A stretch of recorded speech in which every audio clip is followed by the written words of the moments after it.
Hey Pilgrims, it's May 1st, and today is Labor Day, a national holiday in Spain. You are right now watching footage of holiday activities that were taking place right down the street for the holiday. And I'm Leigh Brennan. This is your Camino News Update for the first week of May.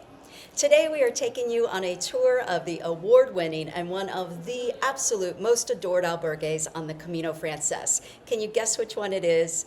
We also have all the Camino stats you could ever want, reports from pilgrims that just walked the busiest routes here in Spain, and be sure to stay until the very end when we get to walk amongst the cherry blossoms as Rocco completes his Kumamoto in Japan. And we have a lot more than that even, so let's get to it.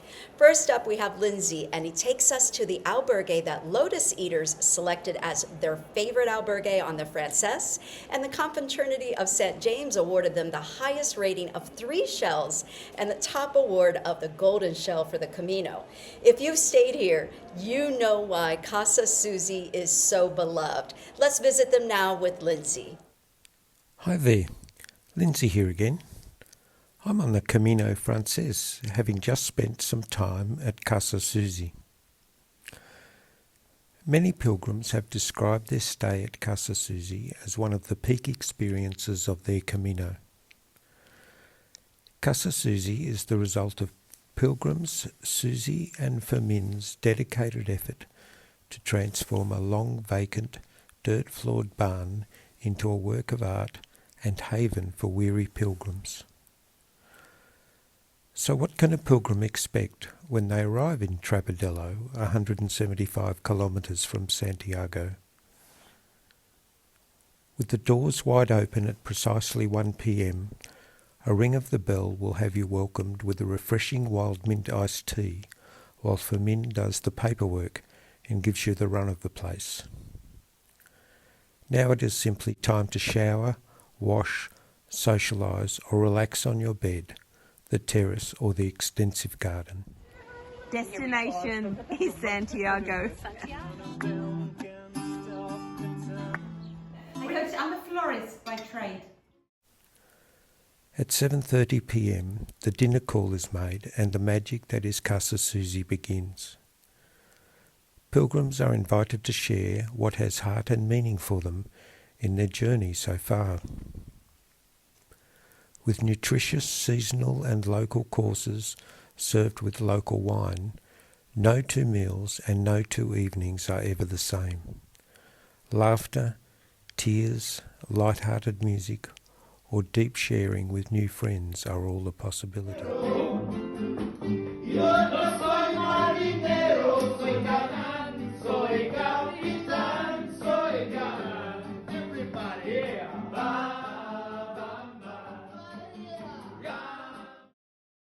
Come morning, a sumptuous breakfast and hot coffee has pilgrims primed ready for the day's climb to O Sobrero and beyond.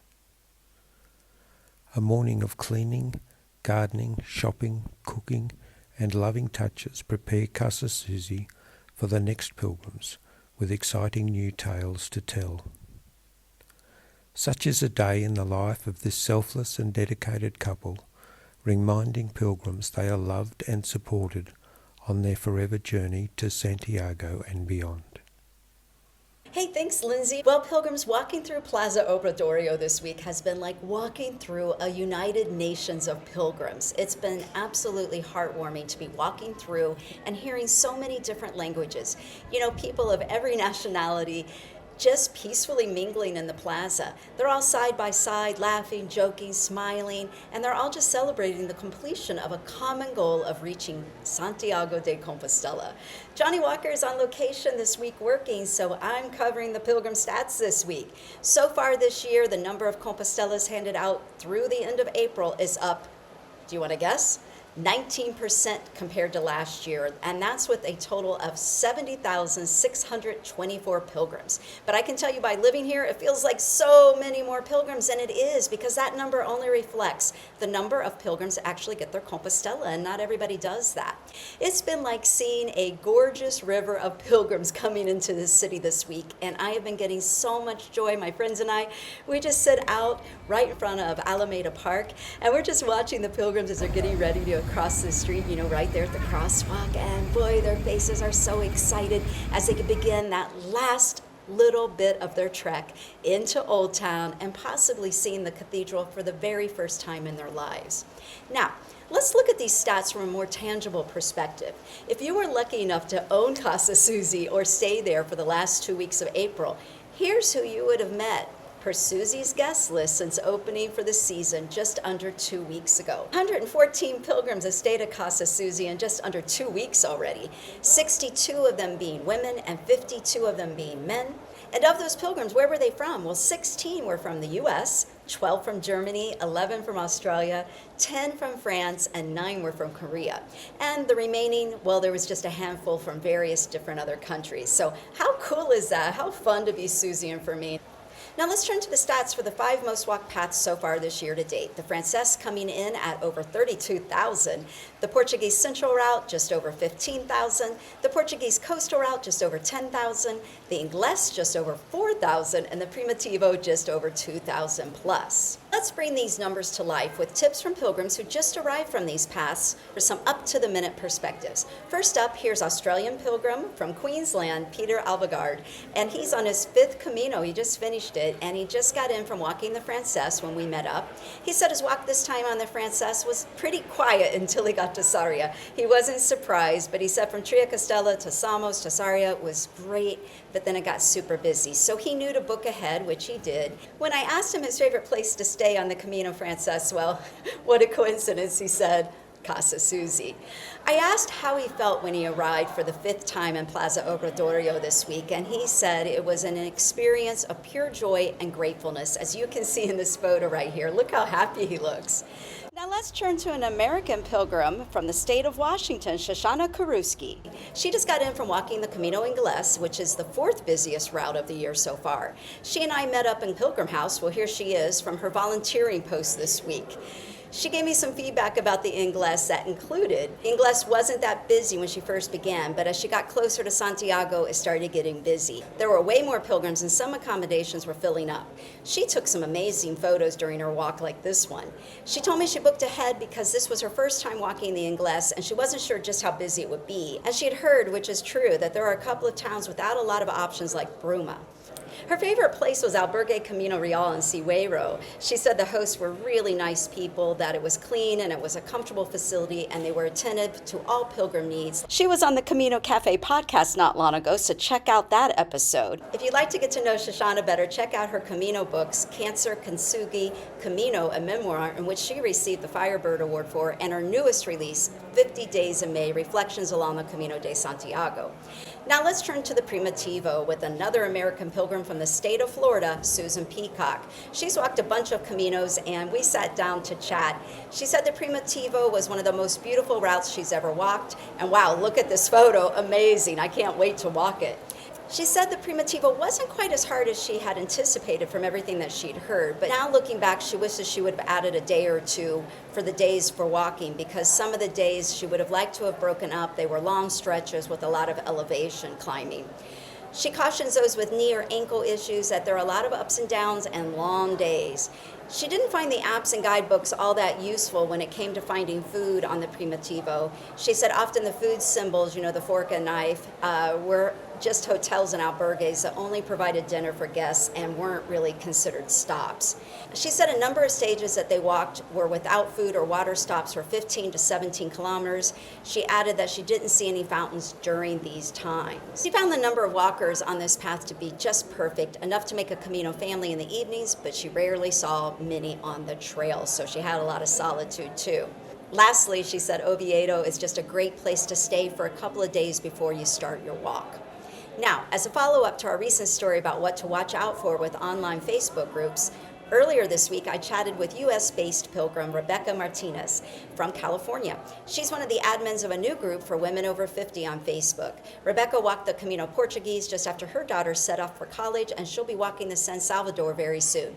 Let's jump in now on our conversation where she began to tell me how she got interested in helping with Camino groups. I started noticing these new groups coming up.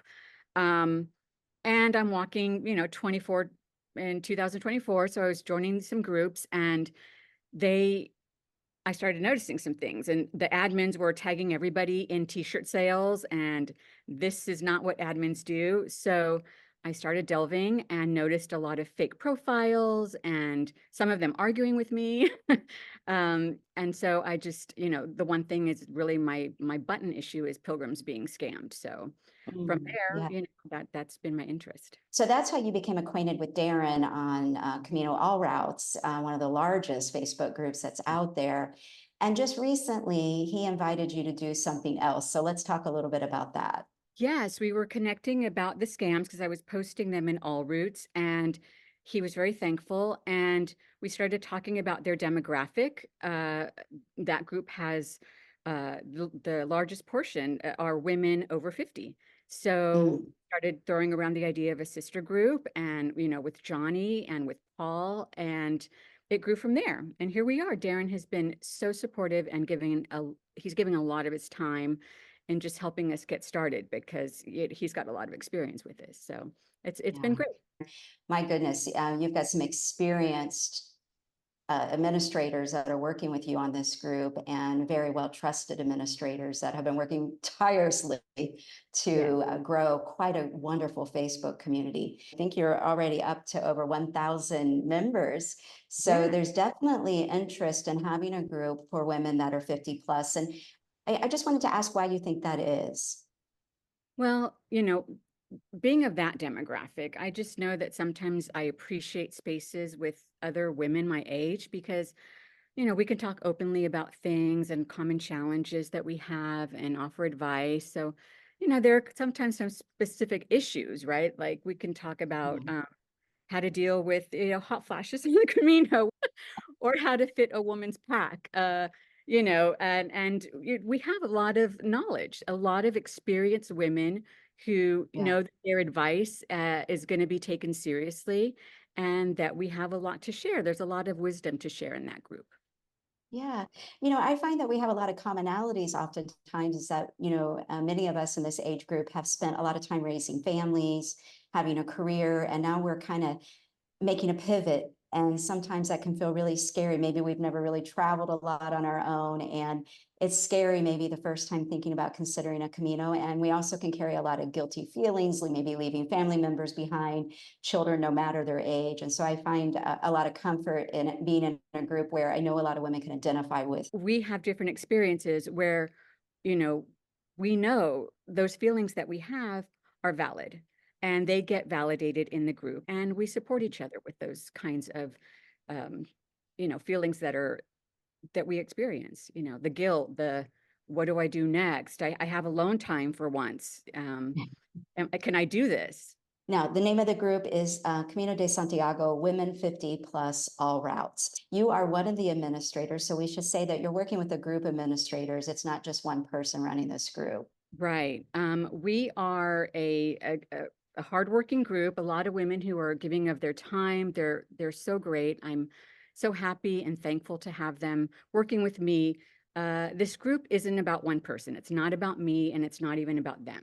It's about the women who belong, who want to join, and it's what they make of it. We're being good stewards. That's what we want. We want to make sure that they get information, that resources are provided for them, but it's a group for these women, about these women. We've gotten a lot of thanks for starting the group, so I know there's a need. Otherwise it wouldn't have grown that fast. Thanks, Rebecca, for coming on the show. Well, here's this week's upcoming weather report. Keep in mind, it can change rapidly in Santiago from sun to rain, back to sun and rain in a short matter of time. That's why sometimes you'll see me in the sun and you'll see Johnny in the rain. That's Santiago for you. Now, on to this week's public service announcements. Pilgrim Brenda Barnes is hosting daily AA meetings from 6 to 7 p.m. here in Santiago. Details are in the show notes, and that'll be going on through October. And don't forget about the Pilgrim services offered in English at the Pilgrim House and Camino Companions. Well, next week, Johnny Walker will be back, and he'll be reporting from the national screening tour of The Way, My Way in Australia and a Pilgrim conference he's at now in Croatia. Meanwhile, Lindsay and I will be exploring the San Salvador together, and I'll be in León for Dan Mullen's kickoff concert before his group walk to Santiago. American Pilgrim Bill Arts will take us along next week as he begins his walk in the Camino Portuguese. And I'm sending a big shout out to Joe Curro, who is the board chair of the American Pilgrims on the Camino. He was just here walking in Spain, walking the Camino Via de la Plata. Now, for our last report of the day, we finally get to go walk one final day with Rocco Rossi in Japan. Let's go, Rocco. Thanks to the spectacular double stage on day 2, day 3 was relatively simple downhill, but spectacular. Started off misty in Chikatsuyu, then clear sunshine, bus ride to Hoshinmon, 7 kilometers, including this spectacular viewpoint. You want to see the view, and particularly on a day like today. This is very much like on the Camino in the Monte de Gozo, where pilgrims would have first seen the spires of the Cathedral of St. James. Here you see what is the world's largest torii gate, but originally the Kumano Hongu Taisha shrine was here by the river. A flood wiped it out many years ago, and so it was moved up onto the hill. To Hongu Taisha, and then the wonderful pleasure and honor of being accorded dual pilgrim status, having done a Camino. If you do the Kumano Kodo, you're entitled to this incredible certificate, pin, and best of all, participation in a wonderful drum ceremony.